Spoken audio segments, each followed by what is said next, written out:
10 боксшымыз ширек финалға шықты. Дубай қаласында былғар қолғап шеберлері арасындағы әлем чемпионаты жалғасып жатыр. Бұл енді жылдың қорытынды жарысы және басты жарысы саналады. Халықаралық бокс федерациясы ұйымдастырып жатқан және енді іріктеу кезеңдері артта қалды. Яғни 5 күн бойы мынау 108 елден жиналған 500-ге жуық қатысушы өзара мықтыны анықтады. Нәтижесінде қазақстандық спортшылардан бас аяғы 13 спортшымыз келген болатын. Соның 10-ы жекпе-жектерде жеңіске жетіп, сенімді түрде келесі кезеңге өтті. Яғни бүгіннен бастап олар жартылай финалдың жолдамаларын сарапқа салады. Енді атап айтқанда, ең жеңіл салмақтағы Теміртас Жүсіпов, одан кейін 51 келідегі Даниял Сәбит, 54 келідегі Сәкен Бибосынов, 57 келідегі Оразбек Асылқұлов, 60 келідегі Серік Теміржанов, 60 келідегі Ертуған Зейнуллинов, 67 келідегі Санатәлі Түлтаев, 71 келідегі Абылайхан Жүсіпов, 75 келідегі Сабыржан Аққалықов, одан кейін 92 келідегі Нұрлан Сапарбай жарысты жалғастыруға мүмкіндік алды.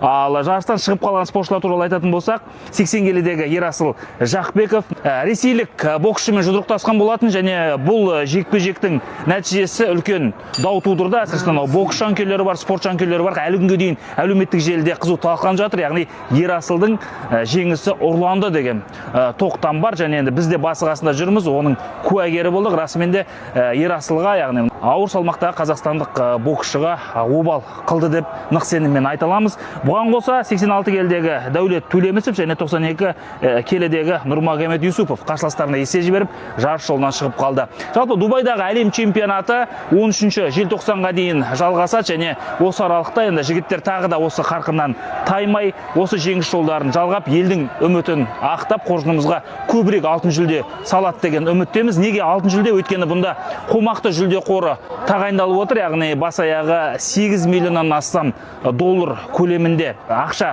таратылмақ жеңімпаздарға. Оның ішінде алтын жүлдегерлерге 300 мың доллардан беріледі. Сондықтан қазақ жігіттері осы әлем чемпионы атағынан бөлек өздерінің материалдық жағдайларын жақсартып, жаңа елімізге осындай үлкен көлемдегі сыйақыны кіргізеді деген сенім бар. Сондықтан енді біз күнделікті жарыстың басы қасындамыз. Осылай 24 кезет арнасы арқылы күнделікті, тіпті сағат сайын тікелей эфирде ақпарат таратамыз және қолымыз қалт ете қалса өзіміздің жігіттерге жанкүйерде боламыз. Ел намысын қорғап жатқандарға тек қана сәттілік тілейміз. Аслан Қаженов, 24 кезет, Біріккен Араб Әмірліктері, Дубай.